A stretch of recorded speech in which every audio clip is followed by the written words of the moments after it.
VS9 news కి స్వాగతం. ముందుగా బులెటిన్ లో హెడ్లైన్స్.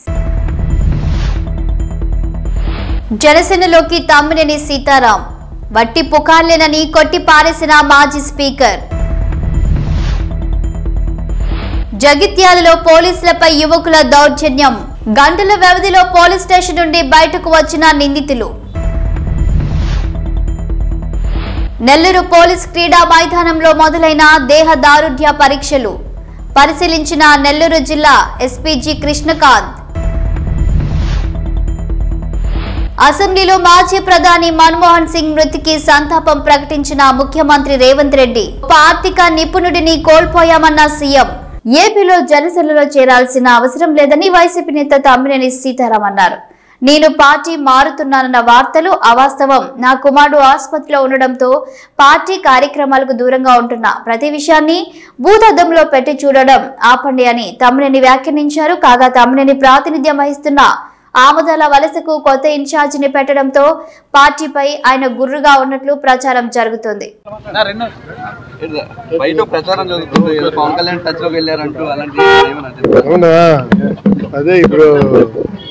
ఇప్పుడు ఎవరైతే బొత్స సత్యనారాయణ పవన్ కళ్యాణ్ కలుసుకున్నారో ఆ ప్రచారంలో దిగుండు అవుతాడయ్యా. వేయకపోయినా పవన్ కళ్యాణ్ పోయి వెళ్తారా ఎవడైనా సరే? సర్లే దానిదేముంది చెప్పు. పార్టీ కార్యక్రమంలో కొంత దూరంగా ఉంటున్నారు. ఎవరు దూరం? నేను ఎందుకు ఈ మధ్య కాలంలో ఉన్నాను? నీకు in spite of knowing very well it seems not correct. ఇప్పుడు నా కొడుకు బాగలేకపోతే హాస్పిటల్కి తీసుకువెళ్ళాను. 45 రోజులు ఉన్నాను. దాన్ని కూడా మీరు భూతద్దాల్లో పెట్టి ఈ విధంగా చేయడం అనేటువంటిది it's not correct. It's not fair on the part of media. అది నేను అంటున్నాను. తెలంగాణలో లా అండ్ ఆర్డర్ పరిస్థితి ఎలా ఉందంటే ఏకంగా పోలీసుల మీద దాడి చేసిన ఆకతాయిలను గంటల్లో విడిపించుకొని పోయేంత జగిత్యాల జిల్లా కేంద్రంలో రెచ్చిపోతున్నారు. ఆకతాయిలు విధి నిర్వహణలో ఉన్న పోలీసులపై దాడి చేసి గంటల వ్యవధిలో బయటకు వచ్చేస్తున్నారు. ఓ పెట్రోల్ బంకులో కస్టమర్ కు సిబ్బందికి మధ్య వాగ్వివాదం జరగగా పోలీసులకు సమాచారం ఇచ్చారు బంకు యాజమాన్యం. విచారణకు వచ్చిన పోలీసులపై దాడికి పాల్పడి పెట్రోల్ బంకుల విధ్వంసానికి యత్నించారు ఇద్దరు వ్యక్తులు. విధులకు ఆటంకం కలిగించారని బోదుకాని శేఖర్, తమ్మ గంగారంలపై కేసు నమోదు చేశారు టౌన్ ఎస్ఐ గీత. ఇద్దరిలో ఒకరు ఎమ్మెల్యే సంజయ్ కుమార్ మనిషి కావడంతో పోలీసులపై ఒత్తిడి చేసి తమ మనుషులను విడిపించుకొని పోయారట ఎమ్మెల్యే. పోలీస్ కానిస్టేబుల్ నియామకాలకు నెల్లూరు పోలీస్ క్రీడా మైదానంలో మొదలైన దేహదారుఢ్య పరీక్షలు, క్రీడా పోటీలు, నియామకాలను పరిశీలించిన నెల్లూరు జిల్లా ఎస్పీ జి కృష్ణకాంత్.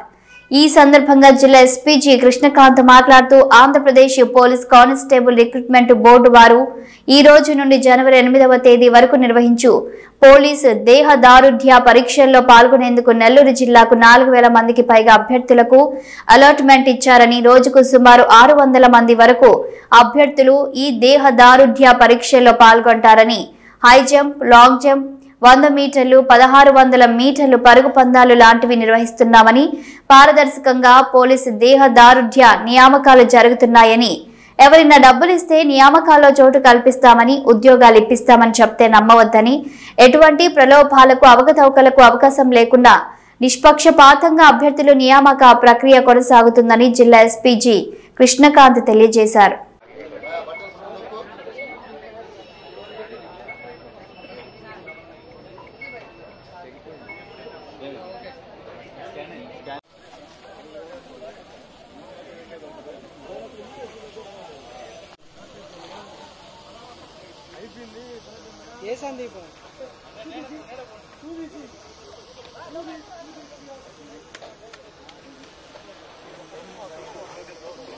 ఓకే, అందరికీ నమస్కారం.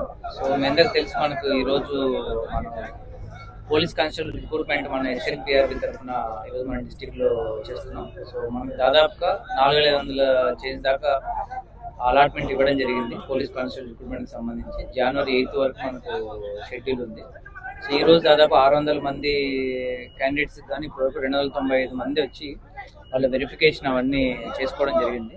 సో ఇప్పటివరకు అయితే మనకు 1600, తర్వాత 100 మీటర్స్, దాంట్లో లాంగ్ జంప్ యాక్టివిటీస్ అన్ని 3 బ్యాచెస్ ఆల్రెడీ 3 ఈవెంట్స్ కంప్లీట్ అయిపోయి. సో ఆల్మోస్ట్ ఆల్ 200 మెంబర్స్ పైన మనం ఆల్రెడీ 600 మీటర్స్ కూడా కంప్లీట్ అయిపోయింది. సో మనకి ఇంకొక లాంగ్ జంప్ తర్వాత 100 మీటర్స్ కొద్దిగా పెండింగ్ ఉంటుంది. ఇప్పటి వరకు అయితే మనకి ఎలాంటి ఇష్యూస్ కానీ క్యాండిడేట్స్ కూడా ఎవరు వాళ్ళకి సంబంధించి ఎలాంటి గ్రివెన్సెస్ కానీ మనకు తీసుకుని రాలేదు. సో ఏవైనా గ్రివెన్సెస్ తీసుకొచ్చినప్పుడు ఇమ్మీడియట్గా మనం వాటిని రెక్టిఫై చేస్తున్నాం. సో మా రిక్వెస్ట్ ఏంటంటే ఎవరైనా కూడా మీకు ఈ పోలీస్ రిక్రూట్మెంట్ దాంట్లో మేము సెలెక్షన్ చేపిస్తాము అట్లాంటి ఎవరైనా చెప్తే ఎవరు నమ్మి పోసిపోద్దండి. ఎందుకంటే ప్రతి ఒక్కటి మనం సీసీటీవీ అండర్లోనే మనం చేయిస్తాం. ప్రతి ఒక్క దానికి డేటా కూడా మనం మెయింటైన్ చేస్తున్నాం. కాబట్టి ఎవరైనా దళారులు మీకు మేము సెలక్షన్స్లో మేము చేయిస్తామని చెప్పేసి ఎవరైనా చెప్తే దానికి క్యాండిడేట్స్ నమ్మి మోసపోదని చెప్పేసి నెల్లూరు డిస్ట్రిక్ట్ పోలీస్ తరఫున కోరుకుంటున్నాం. మాజీ ప్రధాని మన్మోహన్ సింగ్ మృతికి సంతాపంగా అసెంబ్లీలో తీర్మానం చేశారు తెలంగాణ ముఖ్యమంత్రి రేవంత్ రెడ్డి. ఈ సందర్భంగా మన్మోహన్ సేవలను కొనియాడారు రేవంత్ రెడ్డి. ఆర్థికవేత్తగా ప్రపంచ ప్రఖ్యాతిని పొందిన మన్మోహన్ సేవలు మరవలేనివని అన్నారు. భారత మాజీ ప్రధానమంత్రి డాక్టర్ మన్మోహన్ సింగ్ గారి మృతి పట్ల ఈ సభ తన తీవ్ర సంతాపాన్ని వ్యక్తం చేస్తుంది. శోకార్తులైన వారి కుటుంబ సభ్యులకు ప్రగాఢ సానుభూతి తెలియజేస్తుంది. అంతర్జాతీయ ప్రఖ్యాతిగా పొందిన ఆర్థికవేత్త డాక్టర్ మన్మోహన్ సింగ్ గారు భారతదేశానికి తన విశిష్టమైన సేవలను అందించారు. కేంద్ర ప్రభుత్వ ప్రధాన ఆర్థిక సలహాదారుగా, భారత రిజర్వ్ బ్యాంక్ గవర్నర్గా, ప్రణాళికా సంఘం డెప్యూటీ చైర్పర్సన్గా, కేంద్ర ఆర్థిక మంత్రిగా, భారత ప్రధానమంత్రిగా ఆయన వివిధ హోదాలలో తన సేవలను ఈ దేశానికి అందించారు. డాక్టర్ మన్మోహన్ సింగ్ గారు మన దేశంలో ఆర్థిక సంస్కరణలను రూపశిల్పి. 1991 మరియు 96 మధ్య కేంద్ర ఆర్థిక మంత్రిగా ఉన్నప్పుడు భారత ఆర్థిక వ్యవస్థను సరళీకరించి ఆర్థిక స్థితిగతుల దిశను మార్చే నిర్మాణాత్మక సంస్కరణలను అమలు చేయడంలో కీలక పాత్ర పోషించారు. ప్రపంచీకరణ, సరళీకరణ, ప్రైవేటీకరణ విధానాలతో అంతర్జాతీయ స్థాయిలో భారత ఆర్థిక వ్యవస్థను సుస్థిరంగా నిలబడేలా చేయగలిగారు.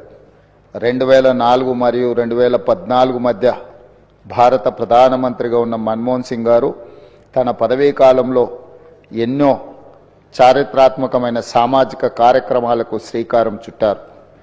కూలీలకు ఉపాధి కల్పించే మహాత్మా గాంధీ జాతీయ గ్రామీణ ఉపాధి హామీ చట్టం, పరిపాలనలో పారదర్శకతను చాటి చెప్పే సమాచార హక్కు చట్టం, ప్రజారోగ్యానికి ప్రాధాన్యం ఇచ్చిన జాతీయ గ్రామీణ ఆరోగ్య మిషన్ ప్రారంభించారు. అందరికీ ఆధార్ కార్డు లాంటి సామాజిక విప్లవాత్మక కార్యక్రమాలను ఆయన హయాంలోనే మొదలయ్యాయి. 4 కోట్ల తెలంగాణ రాష్ట్ర ప్రజలు డాక్టర్ మన్మోహన్ సింగ్ గారికి ఎంతో రుణపడి ఉన్నారు. ఆయన ప్రధానమంత్రిగా ఉన్నప్పుడే తెలంగాణ రాష్ట్ర ఏర్పాటుకు మార్గం సుగమమైంది. 2014లో ఆంధ్రప్రదేశ్ రాష్ట్ర పునర్వ్యవస్థీకరణ చట్టాన్ని పార్లమెంట్ ఆమోదించింది. ఎన్నో ఏండ్ల పోరాటం ఫలించి తెలంగాణ రాష్ట్రం ఏర్పడింది. మన్మోహన్ సింగ్ గారు మన దేశానికి, ముఖ్యంగా తెలంగాణకు చేసిన సేవలకు ఈ సభ అపారమైన కృతజ్ఞతలను తెలియజేస్తుంది. ఆర్థిక రంగంలో దేశానికి ఆయన మార్గదర్శి, భవిష్యత్ తరాలకు ఆదర్శప్రాయమైన నాయకుడు డాక్టర్ మన్మోహన్ సింగ్ గారు. ఆధునిక భారతదేశాన్ని ప్రపంచ స్థాయిలో మేటి దేశంగా నిలబెట్టేందుకు ఆయన చూపిన దార్శనికత, ఆయన చేసిన కృషిని అందరూ గుర్తించుకోవాలి, భావి తరాలు స్మరించుకోవాలి.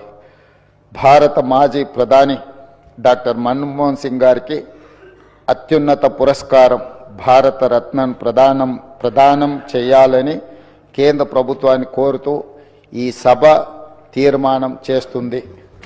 సమయంలో వారి అనుభవాన్ని కంప్లీట్గా, ముఖ్యంగా మనం ఇక్కడ గుర్తు చేసుకోవాల్సింది డాక్టర్ మన్మోహన్ సింగ్ గారికి అత్యంత సన్నిహితుడుగా, అత్యంత నమ్మకమైన సహచరుడుగా జైపాల్ రెడ్డి గారు కొనసాగినారు. జైపాల్ రెడ్డి గారు ఆ రోజు మన్మోహన్ సింగ్ గారితో మాట్లాడి సమన్వయపరిచి రాజ్యసభలో ఆ సవరణలకు అవసరమైన స్టేట్మెంట్ ప్రధానమంత్రికి వెళ్ళి రాజ్యసభలో వారు స్టేట్మెంట్ ఇవ్వడం జరిగింది. రాజ్యాంగ సవరణకు తిరిగి లోక్సభకు పంపాల్సిన పరిస్థితుల నుంచి ఆ క్లిష్టమైన పరిస్థితిలో వ్యూహాత్మకంగా చతురతతో డాక్టర్ మన్మోహన్ సింగ్ గారు రాజ్యసభలో వెళ్ళి ప్రకటన చేయడంతో ఈరోజు మన సర్వస్వతంత్ర తెలంగాణ రాష్ట్రంగా మనం ఏర్పడడమే కాకుండా 10 సంవత్సరాలు పూర్తి చేసుకొని తెలంగాణ రాష్ట్రంలో మనం పరిపాలన కొనసాగిస్తున్నాం. కాబట్టి ఈరోజు వారితో తెలంగాణకున్న ఈ బంధము మనం ఎప్పటికీ మర్చిపోలేనిది.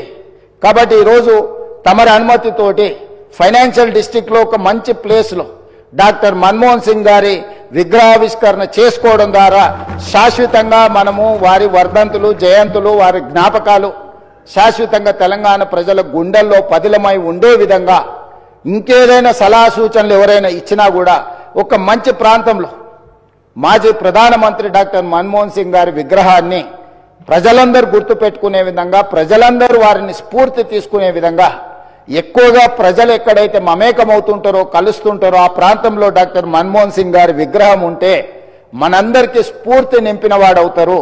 కాబట్టి ఈ సభలో ఒక నిర్ణయం తీసుకొని ఏ ప్రాంతంలో ఎక్కడ పెడితే బాగుంటుందో మనం తర్వాత అయినా చర్చించుకుందాం. కాకపోతే తెలంగాణ గడ్డ మీద డాక్టర్ మన్మోహన్ సింగ్ గారి విగ్రహం పెట్టుకోవడం అనేది సముచితమైన నిర్ణయం అని నేను భావిస్తున్నా. దానికి కూడా ఈ సభ ద్వారా ఆమోదం తెలపాల్సిందిగా సభ్యులందరినీ కోరుకుంటూ మీ దగ్గర సెలవు తీసుకుంటున్నాను అధ్యక్ష. ధన్యవాదాలు. Now discussion on Yadagirigutta Lakshmi Narasimhaswamy దర్శనం కోసం వచ్చి ఓ కుటుంబానికి చెందిన బాలుడు ఆడుకుంటూ క్యూ లైన్ గ్రిల్లో బాలుడు తల దూర్చడంతో తల గ్రిల్లో ఇరుక్కొని నానా అవస్థలు పడ్డాడు. భక్తులు తల్లిదండ్రులు గమనించి గ్రిల్ నుండి బాలుడి తలను జాగ్రత్తగా బయటకు తీయడంతో ప్రమాదం తప్పింది.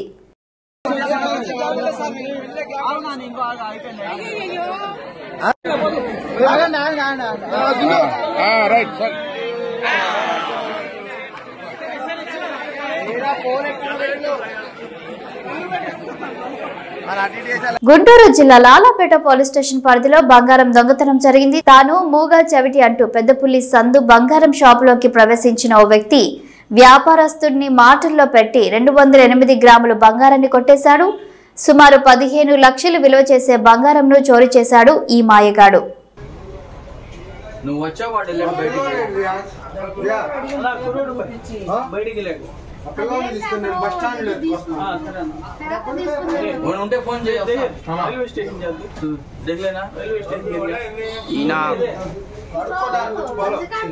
తెలంగాణ రాష్ట్ర సీఎం రేవంత్ రెడ్డి ప్రభుత్వం నూతన సంవత్సరంలో కీలక ప్రకటనలు చేసే అవకాశం ఉంది.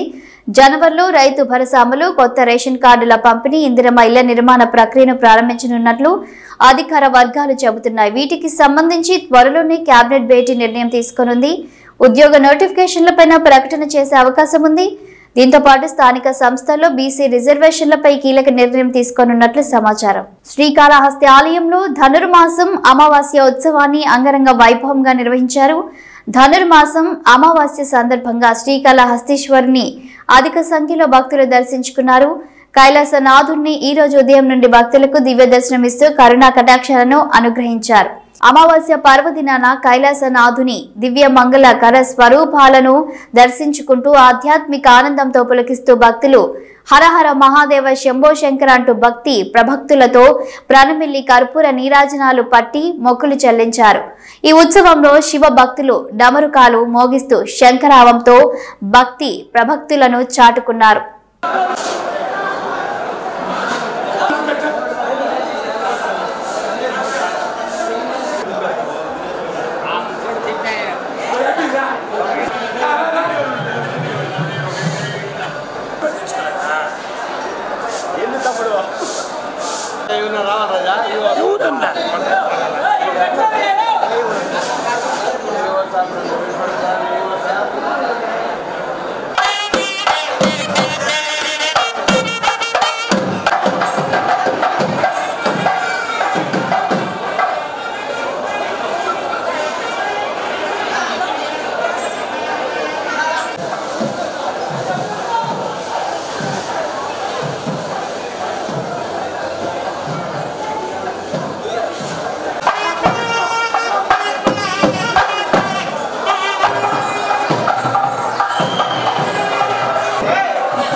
గద్వాల జిల్లా కోర్టును బీజేపీ క్యాంప్ ఆవరణలోనే నిర్మించాలని న్యాయవాదులు డిమాండ్ చేశారు.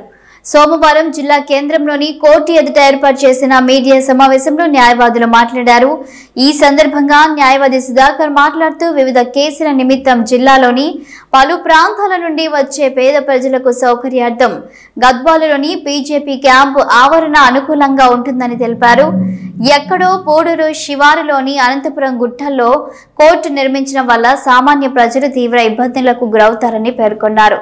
అనంతపురం గుట్టల్లో కోర్టును నిర్మించకూడదని గత 13 రోజులుగా దీక్ష చేస్తున్నా పట్టించుకోవడం లేదని ఆరోపించారు. ప్రభుత్వం స్పందించి జిల్లా కోర్టును గద్వాలలోని బీజేపీ క్యాంపు ఆవరణలోనే నిర్మించాలని కోరారు. అసత్యము శుద్ధ అసత్యం అని ఎందుకంటున్నారంటే కలెక్టర్ గారు రాసినటువంటి దాంట్లో వివరంగా ఇస్తూ ఫస్ట్ పేజీలోనే 6 కాలమ్స్తో ఆయన అక్కడ ఉన్నటువంటి ప్రదేశంలో ఏ నిర్మాణాలు ఎంత విస్తీర్ణంలో నిర్మించినారో చెప్పుకుంటూ 6వ కాలంలో ఉన్నటువంటి అందులో ఏమంటారంటే పాత కలెక్టర్ కార్యాలయము మరియు ప్రస్తుత ఇరిగేషన్ డిపార్ట్మెంట్ కార్యాలయము labour office additional collector Bhavan చెప్పి లెటర్ 17/12/2024 నాడు జిల్లా జడ్జి గారికి రాసిన తర్వాత మీరు చిత్రమైనటువంటి వాదన తీసుకుంటున్నారు. కలెక్టర్ ఇచ్చిన తర్వాత మీరేంది మళ్ళీ అడగడము? కలెక్టర్ ఇచ్చిన తర్వాత ఇంకేమన్నా జరుగుతుందా? మీరు ఇంకేమన్నా ఆశిస్తారా?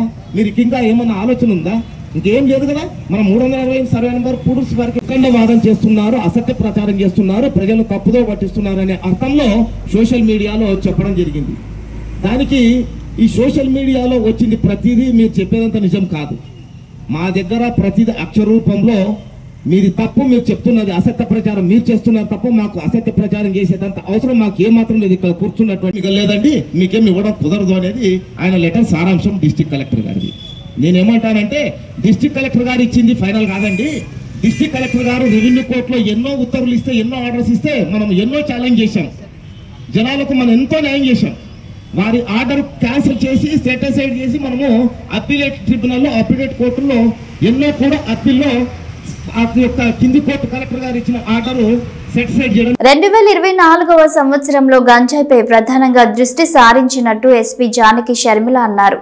నిర్మల్ జిల్లా కేంద్రంలోని పోలీస్ ప్రధాన కార్యాలయంలో మీడియా సమావేశం నిర్వహించారు. ఈ సందర్భంగా మాట్లాడుతూ సంవత్సరం మొత్తంలో జరిగిన క్రైమ్ రిపోర్టును వెల్లడించారు. ఈ సందర్భంగా పోలీసులు నిరంతరం పనిచేస్తూ ప్రజల మధ్య ఫ్రెండ్లీ పోలీసింగ్ కు కృషి చేశారని కొనియాడారు.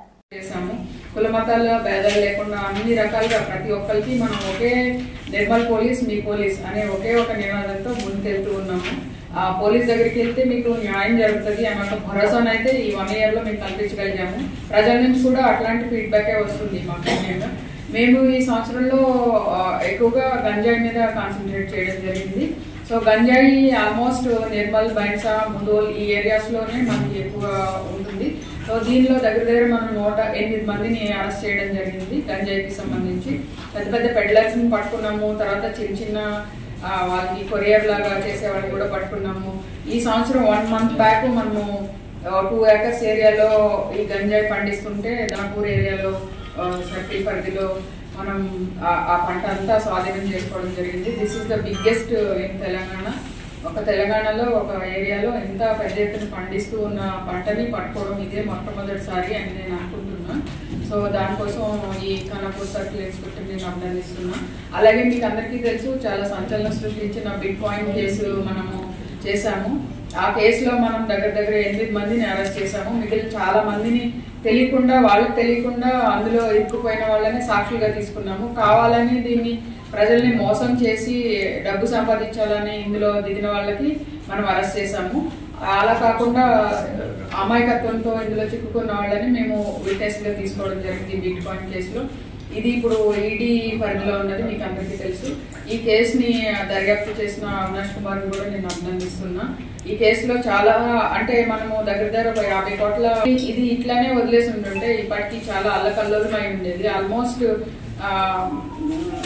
చాలా మంది తెలియకుండా ఇరుక్కున్నారు. ఇప్పుడు తెలియకుండా ఇరుక్కున్న వాళ్ళు దాని నుంచి బయటకు రాగలిగారు. అండ్ అమాయకులు అందులో మోసపోకుండా, డబ్బు పోగొట్టుకోకుండా మనం అంటే ప్రివెంట్ చేయగలిగాము. చాలా పెద్ద thousands of crores of crime ని మనం ప్రివెంట్ చేయగలిగాము అని నేను సగర్వంగా చెప్పుకుంటున్నాను. ఇది కాకుండా ఇంకా మనము చాలా మర్డర్ కేసెస్, ముఖ్యంగా బాసరా పరిధిలో ఒక డెడ్ బాడీ మొత్తం కాలిపోయి అసలు ఐడెంటిటీ తెలియలేకుండా ఉన్న ఒక డెడ్ బాడీని చాలా చక్కగా చేశారు. అది మొదోల్ ఇన్స్పెక్టర్ని నేను అభినందిస్తున్నా. దాన్ని అసలు వదలకుండా, అసలు ఐడెంటిటీ అనేది లేనప్పుడు దాన్ని ఐడెంటిటీ ఎస్టాబ్లిష్ చేసి తర్వాత ఎవరెవరు దీన్ని మర్డర్ చేశారన్నది కూడా వాళ్ళ పిల్లలతో గడిపి వాళ్ళ సమస్యలు నెమ్మదిగా వీసీ గారి దృష్టికి తీసుకొచ్చి వాళ్ళు ఇప్పుడు చాలా ప్రశాంతంగా హ్యాపీగా ఉన్నారు. అక్కడ కూడా మంచి యాక్టివిటీస్ అవుతున్నాయి. మీరు చూస్తే నేను వాళ్ళు అక్కడ చేరియాల పెయింటింగ్ నేర్చుకున్నారు అని తెలిసింది. తర్వాత కొన్ని క్యాంప్స్ పెట్టుకుంటున్నారు. వాళ్ళే ఒక సెల్ఫ్ సపోర్ట్ సిస్టమ్ పెట్టుకున్నారు. పిల్లలు ఎవరైనా కొంచెం మానసికంగా ఇబ్బంది పడుతుంటే వాళ్ళే కౌన్సిలింగ్ చేసేలాగా అమ్మాయిల నుంచి ఒక 20 మంది, అబ్బాయిల నుంచి ఒక 20 మందిని ఒక సపోర్ట్ సిస్టమ్ లాగా వాళ్ళని తయారు చేసాము. వాళ్ళే చేసుకుని వాళ్ళు ఎలాంటి ఇబ్బంది వచ్చినా వాళ్ళే పరిష్కరించుకునేలాగా అది చేసాము. అండ్ ఇంకా వాళ్ళకి ఏం కావాలో అదంతా చేస్తూ ఉన్నాము. పోలీసు శాఖ తరఫున కూడా అక్కడ ఒక చిన్న గ్రౌండ్ తయారు చేసి వాళ్ళకి హ్యాంగ్ అవుట్ ప్లేస్ లాగా చేయాలని నిర్ణయించాము. సో ఇలాగా మనము అన్ని రకాలుగా ఈ సంవత్సరం నాకు అయితే చాలా సాటిస్ఫైడ్గా ఉంది. This is a very good progress in Nirmal police. So that's all. Thank you. ఇవే bulletin updates. Keep watching news